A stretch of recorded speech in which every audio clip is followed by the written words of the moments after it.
6월 첫 주일 우리에게 주시는 하나님의 말씀입니다. 구약의 말씀 민수기 6장 22절에서 27절까지 말씀입니다. 여호와께서 모세에게 말씀하여 이르시되 아론과 그의 아들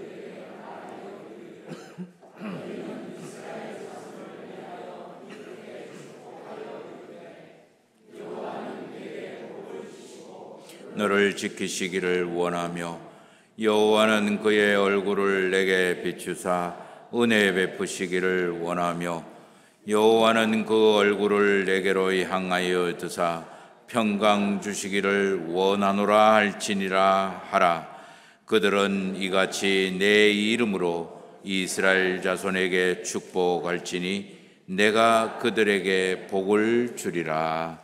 아멘. 신약의 말씀입니다. 베드로 후서 1장 1절에서 11절까지의 말씀을 저와 여러분들이 한 절씩 나누어 가면서 봉독하시겠습니다.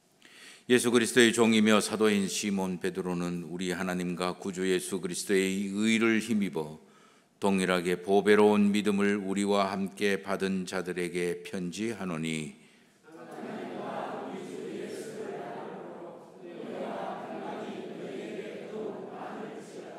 그의 신기한 능력으로 생명과 경건에 속한 모든 것을 우리에게 주셨으니 이는 자기의 영광과 덕으로서 우리를 부르신 이를 알므로 말미암이라.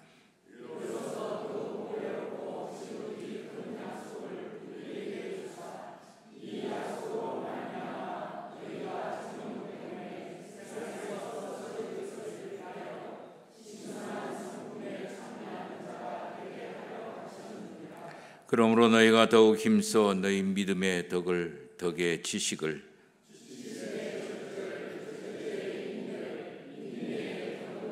경건의 형제 우애를 형제 우애의 사랑을 더하라.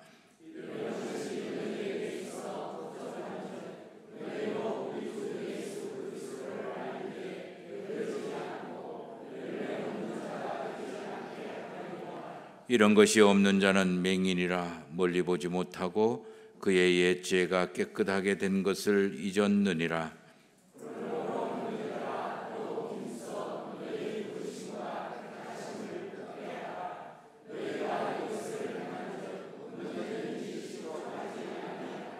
이같이 하면 우리 주 곧 구주 예수 그리스도의 영원한 나라에 들어감을 넉넉히 너희에게 주시리라. 아멘. 오늘 예배를 드리시는 모든 성도님들에게 하나님 아버지의 놀랍고 신비로운 은총의 역사가 충만하게 임하시기를 예수 그리스도의 이름으로 축원합니다. 오늘 6월 첫 주일입니다. 신천대로에 심겨져 있는 자기나무가 꽃을 피우기 시작했습니다. 자기나무가 꽃 피기 시작하면 이제 본격적으로 여름이 시작된다라는 그런 사인입니다. 그리고 이번 주 수요일이 망종입니다.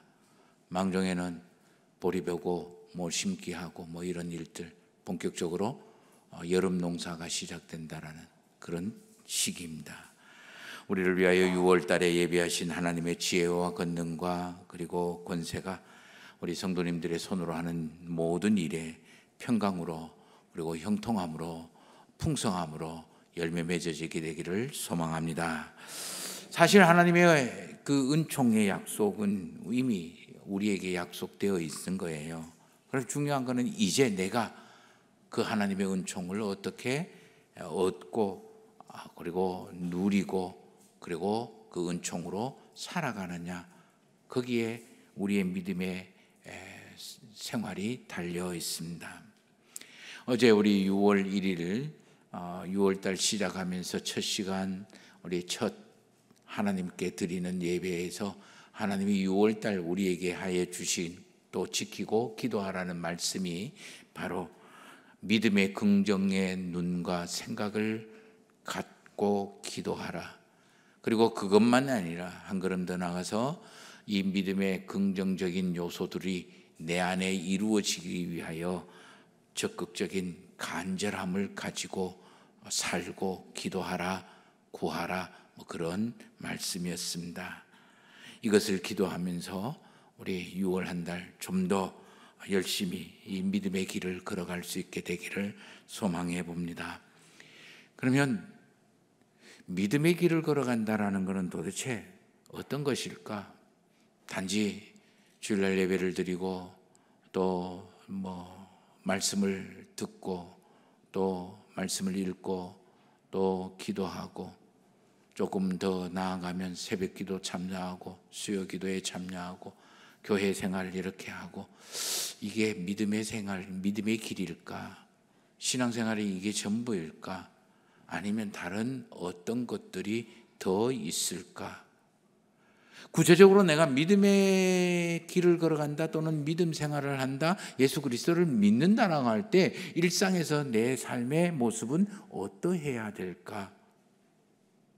6월부터 우리 일상에서 걸어가야 될 믿음의 아주 구체적인 이야기, 행동들, 이렇게 하면 믿음으로 살아가는 거야, 믿음의 길을 걸어가는 거야, 이거를 지켜.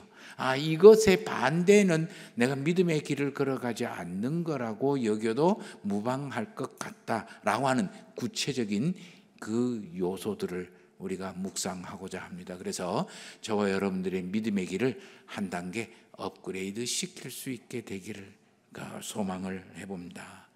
오늘 베드로후서 1장 1절에서 11절까지의 말씀을 보면 우리의 일상에서 예수 그리스도를 믿고 따라가는 삶이 어떤 것인지 구체적으로 이야기를 하고 있습니다. 자, 우리 먼저 2절 말씀을 한번 보십시다.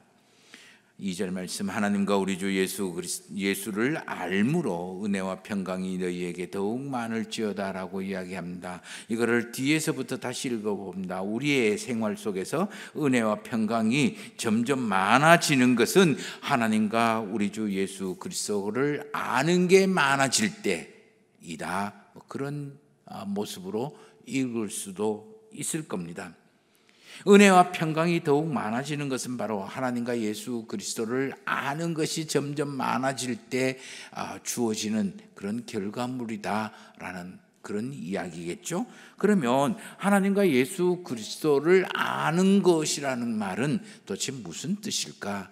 이 말은 다른 말로 이야기하면 많은 해석이 있을 수 있겠지만 저는 이렇게 표현을 하고 싶습니다. 바로 예수 그리스도를 믿고 따라가는 생활, 예수 믿음의 길, 예수 그리스도를 따르는 길, 이렇게 이야기를 표현하고 싶은 거예요. 예수 그리스도를 따른다라는 것은 예수 그리스도의 말씀을 듣고 믿고 말씀을 따라, 말씀이 중심이 되고 목표가 되고 그리고 기준이 되는 그런 생활을 의미합니다. 말씀이, 예수 그리스도의 말씀이 우리 삶의 목표가 되고 중심이 되고 기준이 되는 생활을 다른 말로 이야기하면 예수 그리스도의 계명을 듣고 믿고 따르는 그런 생활인 거예요. 그러므로 아주 간단하게 이야기하면 예수 그리스도를 믿는 이 믿음의 길은 예수 그리스도를 따르는 거고, 예수 그리스도를 따르는 것은 예수 그리스도의 말씀을 듣고 믿고 그것이 기준이 되고 내 삶의 기준이 되고 중심이 되고 목표가 되는 거고, 내 삶의 그 모든 삶의 기준 중심 목표가 하나님의 말씀이 된다라는 것은 바로 예수 그리스도의 말씀이 된다라는 것은 바로 내가 하나님을 알아가는 믿음의 길이 되는 거다. 이 믿음의 생활을 우리에게 구체적으로 이야기를 하고 표현하고, 이 믿음의 길 과정과 그 종착점을 오늘 베드로는 1장 4절에서 이렇게 표현을 하고 있는 거예요. 우리 1장 4절 말씀, 아주 중요한 말씀이니까 우리 함께 읽어보도록 하겠습니다. 이로써 그 보배롭고 지극히 큰 약속을 우리에게 주사 이 약속으로 말미암아 너희가 정욕 때문에 세상에서 썩어질 것을 피하여 신성한 성품에 참여하는 자가 되게 하려 하였다. 아주 간단하게 이야기하면 너희가 정욕으로 세상에 썩을 것을 쫓아 살았는데 예수 그리스도를 알면 알수록, 예수 그리스도를 믿고 따라가면 따라갈수록 그 세상에 정욕으로 인하여 썩어질 것을 찾던 것들을 버리고 피하고 신의 성품에 참여하는 자가 되게 하려 합니다. 이 신의 성품을 다른 성경에서는 하나님의 성품이라고 번역을 하는 거예요. 그러면 아주 간단하게 이야기해서 저와 여러분들이 믿음의 길을 걸어가는 것은 성경 찬송 들고 예배를 드리는 것, 기도하는 것, 교회 생활하는 것, 그 이상의 것이 있다라는 거예요. 그 이상이 뭐냐? 바로 내 정욕으로 인한 세상의 것들을 버리고 하나님의 성품에 참여하는 자가 되는 것. 그게 믿음의 길이다라는 거예요. 좀 극단적으로 표현을 해서 그럴 일이 없겠지만 예배 드린다고, 기도한다고, 교회 생활 헌신 많이 한다고 내가 믿음의 길을 걸어가는 게 아니다라는 이야기니. 성경을 많이 읽고 예배를 정말 제대로 드리시고 기도 많이 하신 분이 그렇게 살 리는 없겠지만 여기에 저와 여러분들의 이 시대의 믿음의 길에 대해서 새롭게 도전을 받아야 한다라는 거예요. 이제까지 세상에서 술 안 먹고 담배 안 피우면 신앙생활하고 교회 다니면서 예배 제대로 드리고 그다음에 11조 제대로 하면 내가 믿음생활 잘하는 걸로 알고 있었어요. 내가 믿음의 길을 걸어가는 걸로 알고 있었어요. 그런데 오늘 베드로는 우리에게 그거는 초보이고 그 위의 단계까지 나아가라. 그 위의 단계가 바로 하나님의 성품에 참여하는 자가 되는 것.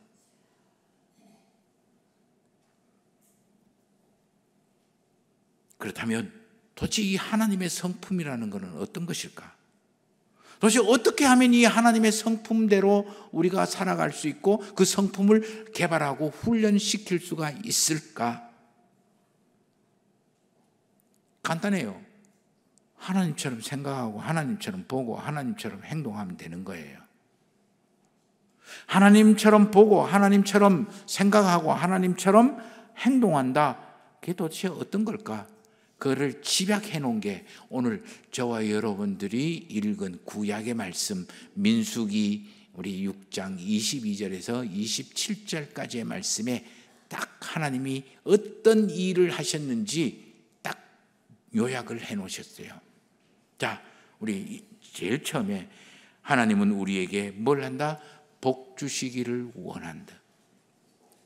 복 주신다라고 이야기하는 이 복을 저는 이렇게 해석을 하고 싶어요. 복, 우리나라 이야기에도 오복이 있고 그다음에 어떤 복이 있고 복의 종류도 참 많은데 성경에서 이야기하는 복, 하나님이 주시고자 하는 이 복은 한마디로 이야기하면 잘 되기를 바란다라는 거예요. 잘 되기를.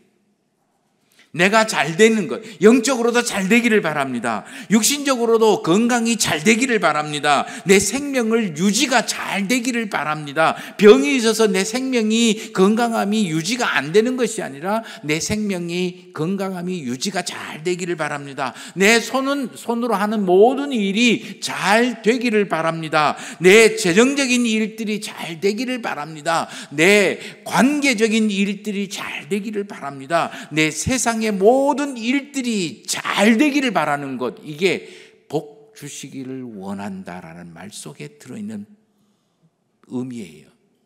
누가? 하나님은 저와 여러분들에게 복 주시기를 원한다라는 말씀은 저와 여러분들이 이 세상 속에서 세상살이 하는 동안 우리의 몸, 우리의 마음, 우리 일, 우리 손으로 하는 모든 일, 내가 만나는 모든 사람들과의 관계, 내 생활이 어떻게 해요? 잘 되어지기를 바라는 것, 잘 되도록 이끄시는 것, 잘 되도록 가르치시는 것, 잘 되도록 만들어주시는 것, 이게 하나님이 첫 번째로 저와 여러분들에게 하시는 일들이다. 두 번째, 하나님은 우리를 복 주시기를 원하고 어떻게 해요? 지키시기를 원한다. 지키신다라는 것은 보호한다라는 거예요. 감찰하신다라는 거예요. 돌본다라는 거예요. 보살핀다라는 거예요. 우리가 이 세상에서 잘 되게 되는 것들을 방해하고 가로막게 만들고 해코지하는 그런 것들로부터 저와 여러분들을 보호해 주기를 원한다. 지켜주기를 원한다. 가보면요, 사람은 꼭 필요한 게 하나가 있어요. 이게 없으면 도저히 살아갈 수가 없어요. 그게 뭘까요? 보호자예요. 세상살이 가만 보니까 늘 이 보호자가 나를 따라다니더라. 어릴 때 결혼하기 전까지는 누가 보호자예요? 아버지, 어머니가 보호자예요. 보호자 없으면 안 돼요. 아무것도 못해. 학교 입학도 못할걸요? 병원에 입원도 못할걸요? 결혼을 하고 난 다음에 남편 입원을 했습니다. 그럼 보호자가 누구예요? 아내가 되는 거예요. 아내가 입원을 했어요. 그럼 보호자가 누가 돼요? 남편이 되는 거예요. 내가 다 커서 어른이 됐어요. 내가 나이가 많아서 7, 80되면 그때부터 보호자는 누가 될까요? 우리 자식들이 우리의 보호자가 돼야 되는 거예요. 혼자 있다고 보호자가 필요 없는 게 아니에요. 누군가가 보호자가 있어야 이 세상에서 우리는 살아갈 수가 있는 거예요. 그런데 그 보호자가 내 옆에 있는 사람들은 법적으로 우리 세상살이의 보호자가 될 수 있을는지 모르겠지만 저와 여러분들의 영혼과 저와 여러분들의 마음과 저와 여러분들의 세상살이의 모든 손으로 하는 일과 인간관계의 모든 일들 생활 속에서 저와 여러분들을 잘되게 하는 것을 해코지하는 것으로부터 막아주고 그리고 지켜주고 그리고 감싸줄 수 있는 보호해 줄 수 있는 보호자가 하나님이 되기를 원하신다라는 거예요. 그게 하나님이 하시고 싶은 일이고 하시는 일이에요. 하나님은 저와 여러분들의 가정에 보호자가 되기를 원하시는 거예요. 세 번째, 하나님은 은혜 베푸시기를 원한다라는 거예요. 은혜라는 말은 긍휼을 불쌍히 여기고 연민을 품다라는 거예요. 그 말 속에는 알겠다, 이해한다 그런 뜻도 포함되어 있는 거예요. 뭘 이해한가? 하나님은 저와 여러분들을 뭘 이해를 하고 있을까? 저와 여러분들의 연약함과 저와 여러분들의 부족함과 저와 여러분들의 어리석음과 저와 여러분들의 모든 그런 바보 같은 어리석은 것들을 이해한다라는 거예요. 그래서 저와 여러분들이 저지르는 모든 실수와 연약함과 무너짐과 그리고 부족함과 그리고 죄와 허물들 이것을 알기 때문에 그냥 덮어주기로 하는. 그래, 네가 요거밖에 안 되는 거지. 안다. 네. 그 뜻이에요. 너 왜 이런 이야기를 했니? 이런 말을 했니? 이런 잘못을 했니? 심판하고 정죄하고 따지고 그리고 짓누르는 것이 아니라 그래, 내가 안다. 네가 요거밖에 안 된다라는 거. 그럼 어쩌겠노? 이게 덮어주는 거예요. 이 세상에 완전하고 온전한 사람 어디 있습니까? 허물 없는 사람 어디 있고 연약하지 않는 사람 어디 있고 아프지 않는 사람 어디 있고 힘들지 않는 사람 어디 있습니까? 이걸로 인해서 우리는 욕심 속에 빠질 수도 있고 집착 속에 빠질 수도 있고 그래서 우리가 부족하고 모자라고 허물 많고 그리고 연약한 모습으로 때로는 죄를 지을 때도 있고 잘못 선택하고 판단하고 선택하고 결정할 때도 있고 그거 모든 걸 다 하나님이 왜요? 아신다. 그래서 덮어주시는 거예요. 이거를 은혜 베푸시기를 원한다. 그렇게 표현을 하는 거예요. 네 번째, 하나님은 우리에게 평강 주시기를 원한다는 거예요. 평강은 참 많은 이야기를 가지고 있어요. 안전, 그리고 안정. 차이를 아시겠습니까? 안전한 거하고 안정된 거하고 강건한 거하고 조화로운 거하고 질서 있는 거하고 흔들림 없는 거하고 이런 걸 다 포함하는 말이 오늘 은혜, 평강 주시기를 원한다라고 하는 평강이라는 말 속에 들어있는 거예요. 저는 이것을 이렇게 표현을 하고 싶어요. 적당한 것이 적절한 장소에 그대로 자리 잡고 있어서 흔들림이 없는 질서, 이렇게 표현을 하고 싶어요. 말이 참 어렵죠? 하나님은 저와 여러분들의 인생살이에서 모든 게 적당한 것이 적절한 곳에 있어서 내 삶이 감정이 춤추거나 흔들리지 아니하고 요동치지 아니하고 내 살아가는 삶이 막 흔들리지 아니하고, 예를 들면 돈도 적당하게 적절하게 있어서 그것 때문에 때로는 좀 아쉽고 때로는 모자라지만 그래도 그걸로 인해서 하나님하고 연관관계를 맺고 확 뒤집어지지 않는 그런 인생을 살기를 원하신다라는 거예요. 급변하지 아니하고 요동치지 아니하는, 내 감정이 치솟았다가 푹 깔아졌다가 그런 삶이 아닌 한결같이 자리를 잡고 조용하게 질서와 조화를 누리는 생활, 이거를 하나님은 우리에게 주시기를 원하고 우리의 삶을 이렇게 만들기를 원하신다라는 거예요.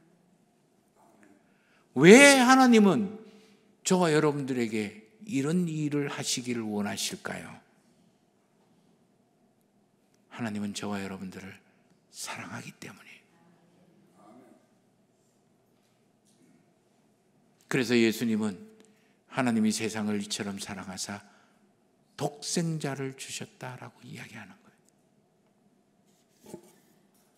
하나님은 저와 여러분들이 소중하기 때문에 그러시는 거예요. 그래서 이사야 43장 4절에 내 눈에는 너가 보배롭고 존귀하기 때문에 그렇게 이야기하는 거예요. 하나님은 저와 여러분들이 이 땅에서 함께 일하는 하나님의 파트너이기 때문에, 동력자이기 때문에 이렇게 하기를 원하시는 거예요. 해주기를 원하시는 거예요. 이렇게 되기를 원하시는 거예요. 성경을 보면요, 하나님은 혼자 일하시는 법이 없는 것 같아요. 창조하실 때는 우리 하나님이 혼자 하셨지만 사람을 만들고 창조를 하시고 난 다음부터는 하나님은 끊임없이 사람하고 같이 일을 하시는 거예요. 하나님의 이 세상의 은혜의 파트너, 하나님의 뜻의 파트너는 사람이었어요. 하나님을 믿는 사람들이었어요. 노아가 그랬고요, 아브라함이 그랬고요, 이삭이 그랬고요, 그리고 야곱이 그랬고요, 요셉이 그랬고요, 모세가 그랬고요, 여호수아가 그랬고, 사사들이 그랬고요, 그리고 다윗이 그랬고요, 예언자들이 그랬고요, 신약시대 때는 사도들이 그랬고요. 사람을 통해서 하나님은 항상 일을 하는 거예요. 좀 우스갯소리로 하나님은 사람 없으면 아마 일 안 하실 거예요. 그래서 어떤 사람은 좀 그 비유를 해서 하나님은 눈이 없습니다. 사람의 눈을 통해서 보고, 하나님은 손이 없어요. 사람을 통해서 일을 하시고, 하나님은 발이 없어요. 사람을 통해서 다니신다. 그렇게 이야기할 정도예요.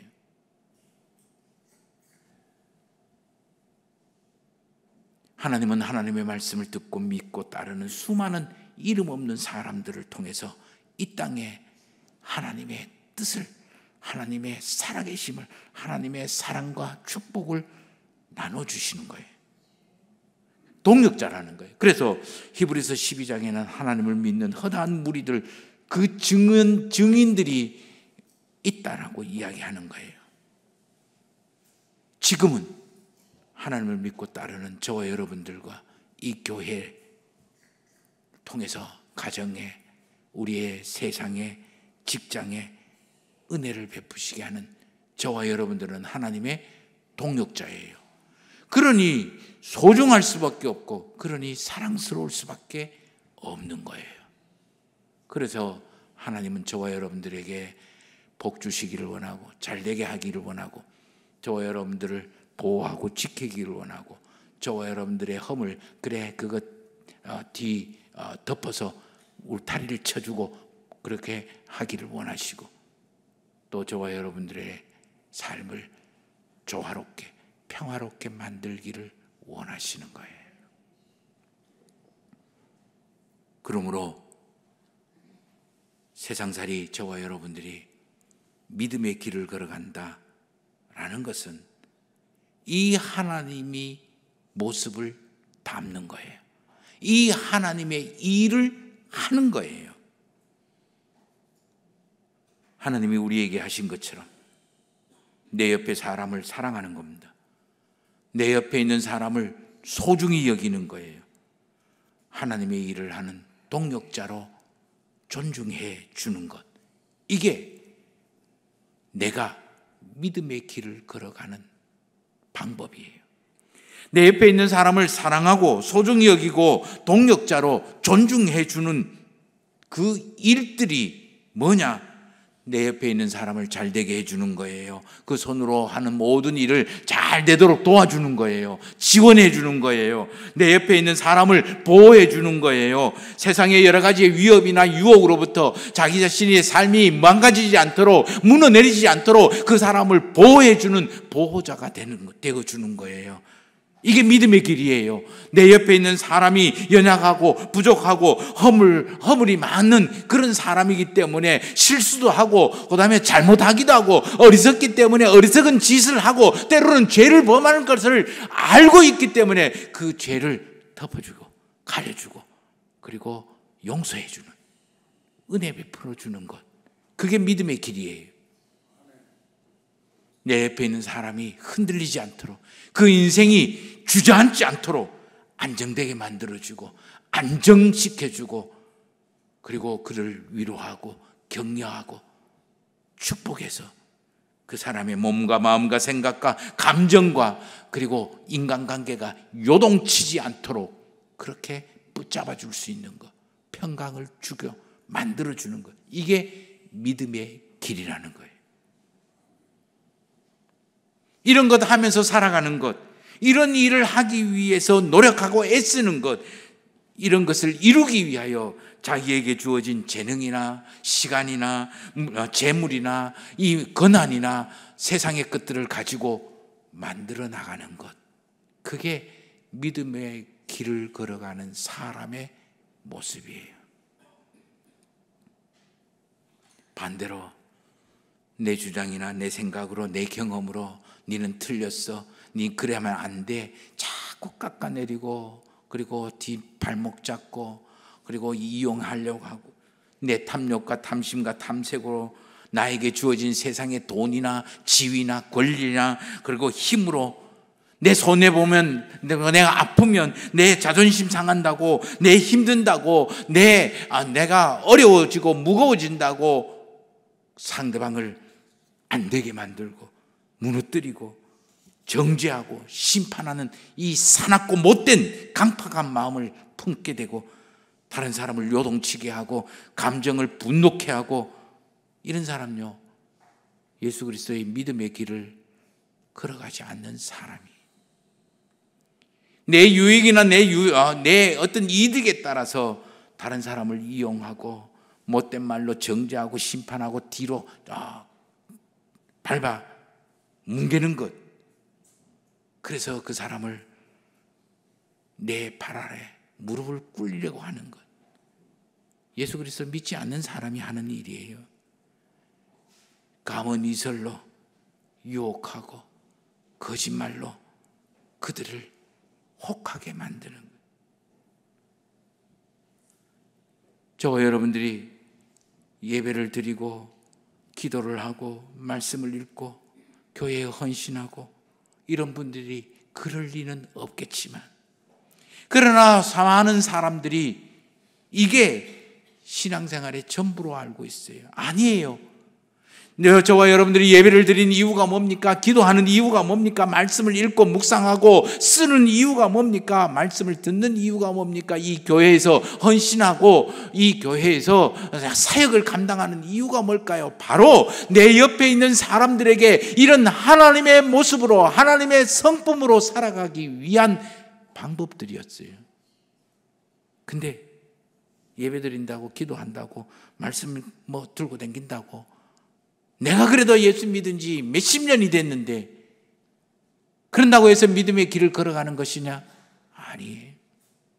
그래서 예수님은 마태복음 7장 21절에서 나더러 주여 주여 부르는 사람마다 모두 다 천국에 들어갈 게 아니야. 다만 오직 하늘에 계신 내 아버지의 뜻대로 하는 사람만이 들어가는 거야.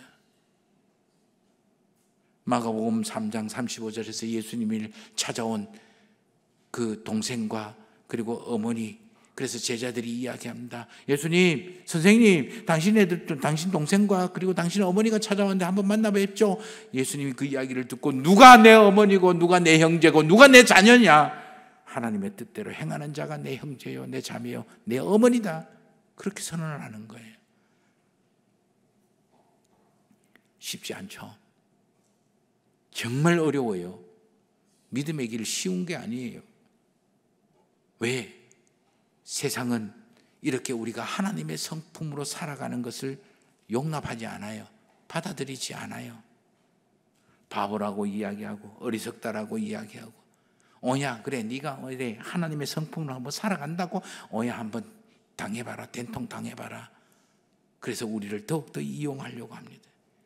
그러면 그때마다 나만 손해보고 나만 아파야 되고 나만 희생해야 되고 나만 힘이 되는 거고, 상대방은 늘 나를 이용하려고 하는데 나는 왜 맨날 이용당하기만 해야 되고 머저리 바보 머저리처럼 이렇게 살아야 되는지 이해가 되지 않습니다. 그래서 억울하기도 하고요, 화가 나기도 하고요. 그런데 그거 아십니까? 이래야 내가 예수 그리스도를 믿고 살아가는 믿음의 길을 걸어간다라는 것. 쉬울 것 같으면 누구나 다 이 길을 걸어갈 수가 있어요. 그래서 예수님은 아무나 이 믿음의 길을 걸어갈 수 있는 게 아니다. 아무나 우르르 몰려 떼거리로 몰려 내려가는, 즐겁고 웃으며 희낙낙거리면서 가는 그 길이 아니야. 믿음의 길은 좁은 길이고 협잡한 길이고 가는 사람이 적은 길이야. 그래서 저와 여러분들에게 내 힘이나 능력으로, 지혜로는 갈 수 없기 때문에 하나님은 성령 하나님으로 우리에게 함께 하시면서 하늘의 지혜와 하늘의 힘과 하늘의 능력으로 우리를 믿음의 길을 걸어가게 하시는 거예요. 근데 이 하나님과 함께 믿음의 길을 걸어갈 때 우리에게 나타나는 게 뭘까요? 하늘의 지혜와 능력과 권세가 우리에게 힘을 발휘하시기. 이 믿음의 길을 걸어가지 않는데 어떻게 하늘의 지혜와 능력과 권세가 우리에게 드러나겠습니까? 이때 우리에게 일상생활은 하나님의 품성을 닮아가게 되고 하나님의 은혜와 능력과 지혜를 경험하게 되고 하늘의 힘으로 이 세상을 살아가게 되는 거예요. 이게 믿음의 법칙이고 믿음의 신비고 믿음의 길이에요. 안 걸어가 본 사람은 절대 모릅니다. 하나님은 저와 여러분들을 잘 되기를 원하십니다. 하나님은 저와 여러분들을 보호하기를 원하십니다. 하나님은 저와 여러분들을 덮으시기를 원합니다. 하나님은 저와 여러분들을 평강으로 이 세상에 충만하긴 생활을 하기를 원하십니다. 믿으십니까? 그렇다면 이 하나님 따라 이번 한 주간 동안 내 옆에 있는 사람을 잘 되게 만들어 주세요. 내 옆에 있는 사람을 보호하는 보호자가 되세요. 내 옆에 있는 사람을 허물과 죄 그냥 싹 덮어주시면서 모르는 척 덮어주세요. 내 옆에 있는 사람을 그래서 흔들리지 않도록 평화롭게 살아가도록 마련해 주세요. 그 사람이 나를 핍박하고, 그 사람이 나를 어렵게 만들고, 그 사람이 나를 자존심 상하게 하고, 그 사람이 나를 힘들게 한다 할지라도 그 사람은 그 사람의 몫이고, 저와 여러분들은 믿음의 길을 지키십시다. 이때 하나님의 놀라운 은총의 역사가, 하나님의 놀라운 기적의 역사가, 하나님의 놀라운 표적의 역사가 저와 여러분들의 생활 속에서 나타나게 될 겁니다. 이 놀라운 은혜의 역사, 은혜의 주인공이 되시는 우리 성도님들이 되시기를 예수 그리스도의 이름으로 축원합니다.